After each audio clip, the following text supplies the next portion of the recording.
आपण एक महत्त्वाची बाब आपल्याला सांगायची आहे की कष्टकरी जनसंघ हे जे संघटन आहे हे संघटन पूर्ण अंकश कष्टकऱ्यांच्या कुटुंबांचा विचार करणारं संघटन आहे।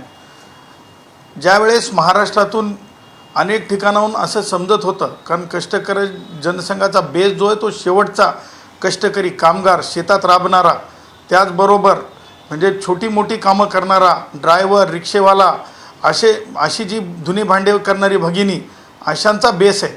आणि तिथून ज्यावेळेस रिपोर्ट आले की सन्माननीय आमचे जे पदाधिकारी आहेत श्री संदीप जाधव, सुरेश जाधव, शेषराव गायकवाड, अमोल घाडगे यांनी महाराष्ट्रातून जी माहिती सांगितली, त्या माहिती आधारे हे समजलं की जवळपास म्हणजे 50 लाखापेक्षा जास्त म्हणजे 58 लाख ही बालकांची संख्या आहे, जी बालकं जे आहेत म्हणजे अंगणवाडीमध्ये जातात आणि त्या अंगणवाडीमध्ये गेल्याच्या नंतर त्यांना म्हणजे पोषण आहार म्हणजे ज्याला आपण न्यूट्रिएंट फूड म्हणतो, त्यासोबत इम्युनायझेशन म्हणजे ज्याला आपण लसीकरण म्हणतो, त्यासोबत त्या मुलांच्या बाबतीमध्ये व्यायाम, त्या मुलांच्या बाबतीमध्ये खेळण्याचे वेगवेगळे उपक्रम, त्या मुलांच्या बाबतीमध्ये प्रीस्कूल अभ्यास, हे जवळपास महाराष्ट्रामध्ये 58 लक्ष विद्यार्थी उपभोगत असतात।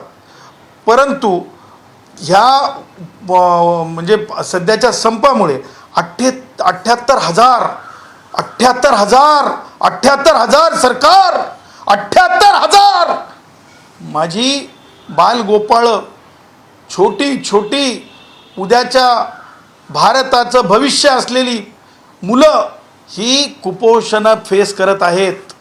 आणि ही कुपोषण फेस करत असताना आपल्या सगळ्या महाराष्ट्राचं लक्ष कुठं आहे, तर आपल्या सगळ्या महाराष्ट्राचं लक्ष जे आहे म्हणजे कृतिशील जे लागू न पडणाऱ्या गोष्टींकडे आपण लागलेलो आहोत। मग 3-3 वेळेस आमचे मंत्री महोदय जरंगेला भेटायला जातील, परंतु कुपोषणाच्या लेकरांवर मात्र कोणीच बोलताना दिसत नव्हतं।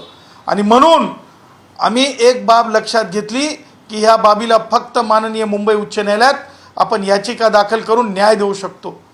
आम्ही मुंबई उच्च न्यायालयात याचिका दाखल केली आणि याचिकेमध्ये आम्ही म्हटलं आहे की जी मुलं आज कुपोषण फेस करत आहेत, जी माता म्हणजे ज्या गर्भवती माता असतात, नुसतं मुलंच नाहीत तर त्या गर्भवती मातांचं लसीकरण, त्या गर्भवती मातांच्या संदर्भातला न्यूट्रिएंट फूड हे सगळं त्या शाळेतून मिळतं आहे। ह्या माता कोण आहेत? ह्या माता दारिद्र्य रेषेखालच्या कुटुंबातल्या आहेत। ह्या माता कोण आहेत सरकार? ह्या ट्रॅक्टरवाल्या माता नाही आहेत। ह्या माता कोण आहेत सरकार? ह्या कार जीपवाल्या नाही आहेत। ह्या मोठ्या मोठ्या कॉर्पोरेट हॉस्पिटलमध्ये जाणाऱ्या माता नाही आहेत। ह्या माता आहेत ह्या अंगणवाडीमध्ये जाऊन अंगणवाडी शिक्षिका आणि मदतनीसकडून जे त्या बालकाला, पोटातल्या गर्भातल्या त्या बालकाला, भारताच्या भवितव्याला त्या अंगणवाडीतून युनिसेफच्या मार्गाने असेल, ICDSच्या मार्गाने असेल, जे पोषण दिलं जातं आहे आणि त्या स्वतःच्या पोषणासाठी, औषध उपचारासाठी, लसीकरणासाठी ह्या त्या माता आहेत। ह्या सगळे दोन्ही वर्ग म्हणजे बालकं त्यासोबतच गर्भवती माता, ह्या दोघांची सुद्धा कुचंबना होती आहे, हेळसांड होती आहे। म्हणून आम्ही न्यायालयाला विनंती करण्यासाठी याचिका केली की चौकशी झाली पाहिजे। संप करण्यामागचा एवढा लांब संप चाललेला आहे, फक्त चर्चा होत आहेत, चर्चेव्यतिरिक्त काही होत नाही आहे। बालकं उपाशी राहत आहेत, कुपोषण फेस केलं जात आहे, उद्या आकडेवाऱ्या खऱ्या खोट्या येतील। म्हणून ह्या बाबीची चौकशी झाली पाहिजे। जर एखादं बाळ दगावलं असेल कुपोषणामुळं तर गंभीर दखल घेतली पाहिजे, ती चौकशी झाली पाहिजे। या संबंध बाबी घेऊन आम्ही मुंबई उच्च न्यायालयामध्ये याचिका दाखल केलेली आहे, जी याचिका माननीय मुख्य न्यायमूर्तींकडे येईल। काय कशा पद्धतीची चौकशी व्हावी आणि वॉन्टेड सांगा की कोणावरती कारवाई झाली पाहिजे याच्यात तुमची अपेक्षा? म्हणजे आज मला तुमच्या माध्यमातून सांगायचं आहे, मी एवढा प्रदीर्घ काळ न्यायालयात राहिलेला माणूस आहे, ह्युमन राईट्समध्ये मी केसेस पाहिलेला माणूस आहे। स्वतः आयुक्त असलेल्या सन्माननीय महोदया यांनी स्पष्टपणे सांगून, आज महिना होत आला आहे, लिखित सांगून की त्या बालकांना आहारापासून वंचित राहावं लागेल, म्हणजे उपाशी राहावं लागत आहे। हे कोण म्हणत आहे? तर आयुक्त म्हणत आहेत, सन्माननीय महिला आयुक्त आहेत, त्या आयुक्त म्हणत आहेत। त्या विभागाच्या, बालकल्याण विभागाच्या. म्हणून हे जर सरकारला माहिती आहे तर सरकारने जे माननीय सर्वोच्च न्यायालयाने जे निर्देश दिलेले आहेत टी.के. रंगराजनमध्ये आणि त्यासोबतच डॉक्टर गुणरत्न सदावर्ते यांच्या डॉक्टर संपच्या केसमध्ये, ह्या दोन्ही केस लक्षात घेता चौकशी त्या धर्तीवर झाली पाहिजे. जे दोषी आहेत, मुलांना जेवण ज्यांच्यामुळे मिळालं नाही, ज्यांना औषध उपचारामुळे त्रास झाला, ह्या संबंध बाबीची नुसती चौकशी नाही तर जर त्या मुलांना जर दगावला असेल किंवा त्रास झाला असेल दुर्दैवी, तर तिथे कंपन्सेशन सुद्धा दिलं गेलं पाहिजे, ही सुद्धा मागणी केली. एक गोष्ट मला आपल्या माध्यमातून सांगायची आहे, अंगणवाडी सेविका आणि मदतनीस यांच्या बाबतीमध्ये सगळ्यांना सुद्धा सहानुभूती आहे. आज 5,000 रुपये मानधनावर कोणीसुद्धा मदतनीस काम करू शकत नाही. आज 10,000 रुपयावर कोणीसुद्धा अंगणवाडीची शिक्षिका म्हणून काम करू शकत नाही. हे शल्य आहे. हे कुठेतरी त्यांच्या मागण्यांच्या बाबतीत सकारात्मक विचार व्हावा, त्या विचाराला आमचा विरोध नाही आहे. परंतु त्याचबरोबर जर 58 लाख लेकरांचं पोट उपाशी राहत असेल तर सन्माननीय मुख्यमंत्री एकनाथरावजी शिंदे साहेब, तुम्हाला हात जोडून विनंती आहे, तुम्ही जरंग्याचा लाड करायचा तेवढा करा, माझं काही म्हणणं नाही, परंतु 58 लाख लेकरांचा विचार करा. 58 लाख लेकरांचा 78,000 त्या कुपोषित बालकांचा विचार करा. असं सुद्धा घरानं मांडत आहे मी सन्माननीय मुख्यमंत्री महोदय, तुमच्याकडे घरानं मांडत आहे मी सन्माननीय मुख्यमंत्री महोदय, तुमच्याकडे घरानं मांडत आहे मी. तेच घरानं आम्ही माननीय उच्च न्यायालयात सुद्धा मांडलेलं आहे. त्यामुळं तातडीनं ज्या संघटना आहेत त्या संघटनेंना पुन्हा एकदा आमची विनंती आहे, तुमच्या मागण्या योग्य असतील अयोग्य असतील न्यायालयीन मार्गाने लढा, परंतु कुणावर तरी उपासमार करून आपण लढू नका.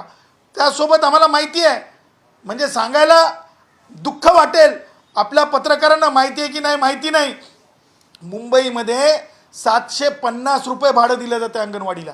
750 रुपये. मला सांगा, 30 लेकरं त्या अंगणवाडीत बसले जातात. अशी कोणती जागा मिळू शकेल का 30 लेकरं बसणारी अंगणवाडीमध्ये? सांगायचं तात्पर्य, सकारात्मक म्हणण्यापेक्षा संविधानिक अधिकार असलेली ही बालकं आहेत या उद्याच्या तरुण भारताची. त्याच्यामुळं तातडीनं सरकारनं लक्ष घातलं पाहिजे. त्याचबरोबर जर आपण लक्ष घालत नाही आहेत म्हणून संघटना ऐकत नाही आहेत म्हणून आम्हाला माननीय मुंबई उच्च न्यायालयाचा दरवाजा ठोठावा लागला आहे.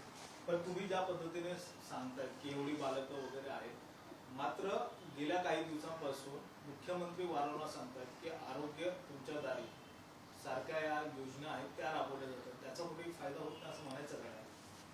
हे पहा, बालकांचं आरोग्य हे वर्ल्ड हेल्थ सोबत जोडलं गेलेलं आहे. म्हणजे इंटरनॅशनल रेकॉर्डमध्ये मोजलं जातं आहे. आणि आरोग्य आपल्या दारी, हे आरोग्य आपल्या दारीचा प्रोग्राम नाही आहे.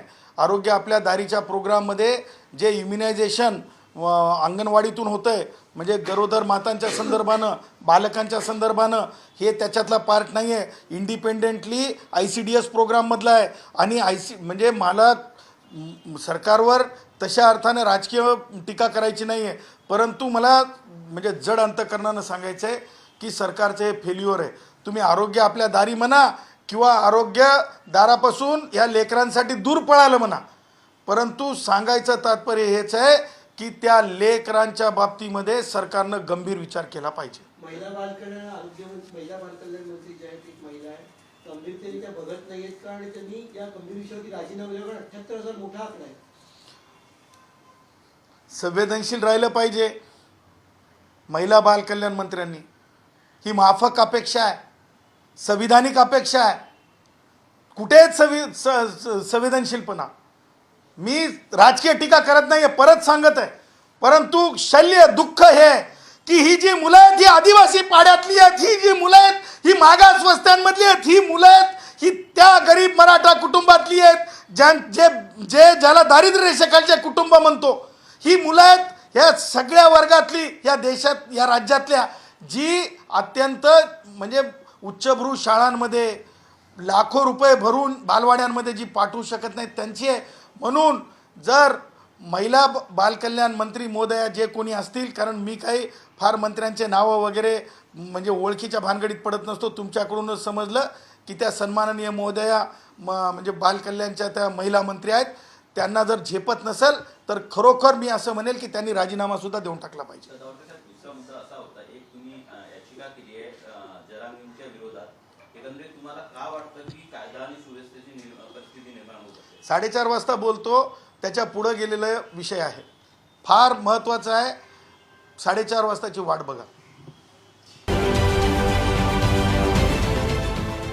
देश विदेशातील प्रत्येक घडामोडींचे लाईव्ह अपडेट मिळवण्यासाठी आता साम टीव्हीच्या सर्व सोशल मीडिया प्लॅटफॉर्मला लाईक, फॉलो आणि सबस्क्राईब करा. तसंच सर्व नोटिफिकेशनसाठी बेल आयकॉन प्रेस करायला विसरू नका.